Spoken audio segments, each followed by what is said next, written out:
سامعین کرام السلام علیکم رحمۃ اللہ وبرکاتہ۔ نحمدہ و نسلم علی رسولہ الکریم، اما بعد فاعوذ باللہ من الشیطان الرجیم، بسم اللہ الرحمن الرحیم۔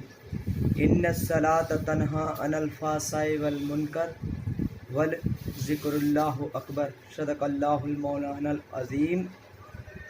ان اللہ و ملائکتہ یصلون علی النبی یا ایھا الذین آمنوا صلوا علیہ وسلموا تسلیما، اللہم صلی علی سیدنا مولانا محمد وعلی آل سیدنا مولانا محمد بارک وسلم، صلو علیہ الصلاۃ والسلام علیک یا سیدی یا مرشدی یا رسول اللہ صلی اللہ تعالیٰ علیہ وسلم۔ سامعین کرام، اللہ تعالیٰ قرآن پاک میں ارشاد فرماتا ہے، ان الصلاۃ تنہی عن الفحشاء والمنکر ولذکر اللہ اکبر۔ اس آیت کا ترجمہ ہے کہ بے شک نماز بے حیائی اور بری باتوں سے بچاتی ہے، لیکن ذکر افضل ہے۔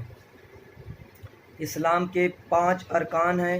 سب سے پہلا ارکان ہے لا الہ الا اللہ محمد الرسول اللہ۔ حدیث شریف میں آیا، رسول پاک صلی اللہ تعالیٰ علیہ وسلم نے فرمایا، افضل الذکر لا الہ الا اللہ محمد الرسول اللہ۔ اللہ تعالیٰ نے ذکر کو افضل اس لیے کہا ہے کیونکہ سب سے پہلے ذکر کو کر کے قلب کو پاک کرو۔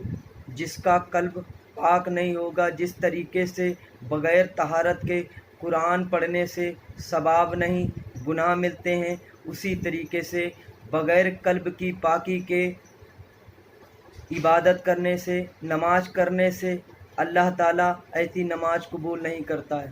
سامعین کرام، اس لیے پتہ یہ چلا کہ انسان جس کے دل میں بغض، کینہ، حسد، دنیا بھری ہو، وہ انسان جتنی بھی نماز پڑھ لے اللہ تعالیٰ اس کی نماز قبول نہیں کرتا۔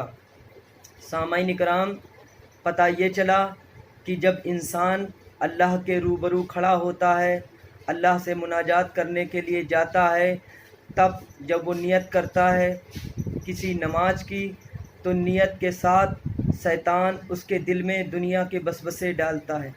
اگر دنیا کے وسوسے انسان کے دل میں آ رہے ہیں تو وہ اللہ سے متوجہ نہیں ہو سکتا۔ اسی لیے انسان کو چاہیے کہ خالص اس کی بندگی کے لیے دنیا کے وسوسوں کو نکالے، اور دنیا کے وسوسے جبھی نکل سکتے ہیں جب انسان اللہ کے روبرو ذکر کر کے قلب کو پاک کرے۔ قلب کو پاک کرنے کا طریقہ ہے کہ سب سے پہلے کوئی انسان، چاہے وہ مسلمان ہو یا کسی بھی مذہب سے ہے، سب سے پہلے ہے کہ وہ کسی اللہ والے سے، کسی پیر سے اس کو اپنا گرو پیر بنائے۔ بغیر اس کی اجازت کے اسلام میں کوئی ذکر نہیں ملتا۔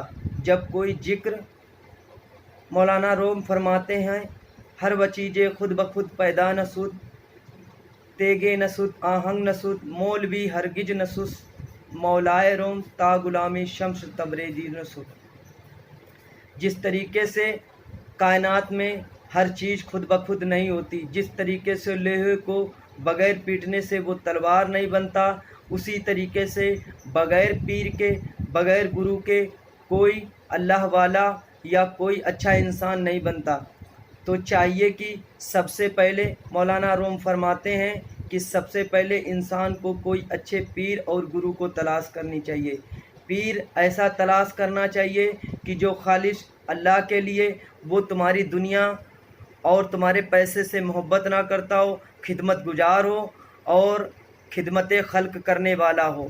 پیر ایسا ہونا چاہیے۔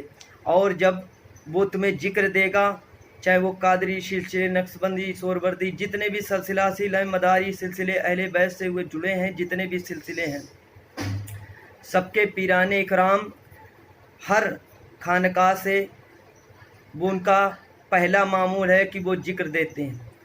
ذکر سے قلب کو پاک کرو، پھر اس کے بعد نماز پڑھو گے تو وہ نماز اللہ کے یہاں قبول ہوگی۔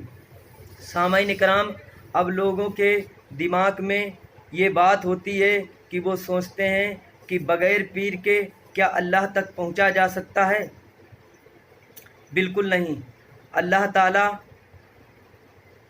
ڈائریکٹ بغیر گواہ کے کسی کو نہیں ملتا۔ اگر رسول پاک یا 1,24,000 انبیاء اکرام دنیا میں تشریف نہیں لاتے تو اللہ کو کوئی پہچانتا نہیں۔ حدیث شریف میں آیا ہے، ایک شخص نے حضرت عمر سے کچھ سوال کیے تھے، ان میں سے پہلا سوال یہ ہے کہ مسلمان جھوٹی گواہی دیتا ہے۔ وہ جھوٹی گواہی کیا ہے؟ کہ پڑھتا ہے اشہد ان لا الہ الا اللہ محمد الرسول اللہ، کہ میں گواہی دیتا ہوں اللہ ایک ہے۔ کیا اس شخص نے کبھی اللہ کو دیکھا ہے؟ نہیں، اللہ کو سوائے رسول پاک کے کائنات میں کسی نے نہیں دیکھا، اور گواہی ہر شخص دیکھتا ہے۔ تو پتہ یہ چلا کہ اس جھوٹ کو حقیقت ہم نے جب مانا جب دنیا میں گواہ موجود ہوا۔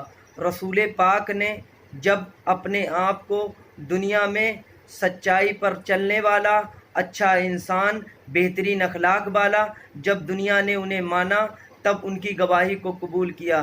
ایسا پیر، ایسا اللہ والا جس کا کریکٹر اچھا نہ ہو، ایسا مسلمان جس کا کردار اچھا نہ ہو، جو لوگوں کے ساتھ اچھا ویوہار نہ کرے، لوگوں سے محبت سے پیش نہ آئے، جس کا دل میں ایسے تو لوگوں سے اچھے سے ملتا ہے لیکن دل میں پیٹھ پیچھے حسد رکھتا ہو، یہ کہتا ہو کہ یہ خراب یہ خراب، ہم اچھے۔ مولا علی سے روایت ہے، جس شخص نے اپنے کو اچھا کہا اور باقی سب کو خراب کہا وہ دنیا کا سب سے بدترین شخص ہے، اور جس شخص نے اپنے کو سب سے برا اور باقی سب کو اچھا کہا وہ دنیا کا سب سے بہترین شخص ہے۔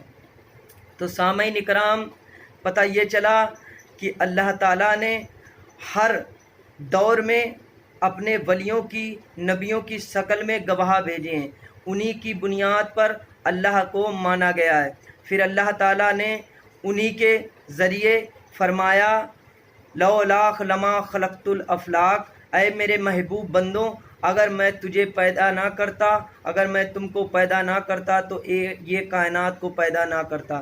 تو سامعین کرام، پتہ چلا انہی بندوں کی، انہی اللہ والوں کی وجہ سے یہ کائنات وجود میں آئی، اور تا قیامت تک جب تک وہ اللہ والے اس دنیا میں موجود رہیں گے اور یہ دنیا چلتی رہے گی۔ ہر دور میں حدیث شریف میں آیا، رسول پاک صلی اللہ تعالیٰ علیہ وسلم نے فرمایا، اے لوگوں، ہم تمہارے بیچ دو بھاری چیزیں چھوڑے جا رہے ہیں، ایک قرآن، دوسرا اہل بیت، اس کو مضبوطی سے تھام لو اور کبھی گمراہ نہیں ہوگے۔ اب کچھ مورخین، کچھ حدیثوں میں آیا ہے کہ ہم تمہارے بیچ دو چیزیں چھوڑے جا رہے ہیں، ایک میرا قرآن، دوسری سنت۔ ایک میں آیا میرا قرآن اور میرے صحابہ۔ سامعین اکرام، صحابی تو جب تک رسول حیات رہے تب تک بنتے رہے، ان کا بھی دور ختم۔ سنت، جو سنتیں رسول پاک میں تھیں وہ سنتیں آج اگر کرو گے تو بیوقوف کہلاؤ گے۔ اگزامپل کے طور پر اگر ہمیں دلی جانا ہے، رسول پاک سفر کرتے تھے گھوڑے سے، اونٹ سے، کھچر سے، تو کیا اس دور میں اگر ہم ایسے سفر کریں گے تو بیوقوف کہے جائیں گے؟ تو سنت کے حساب سے رسول پاک نے جس چیز کا حکم دیا ہے وہ کریں، اور جو منع فرمایا ہے وہ مانیں۔ انہوں نے جو کیا اس کی نقل انسان کے بس کی بات نہیں، گمراہ ہو جائے گے۔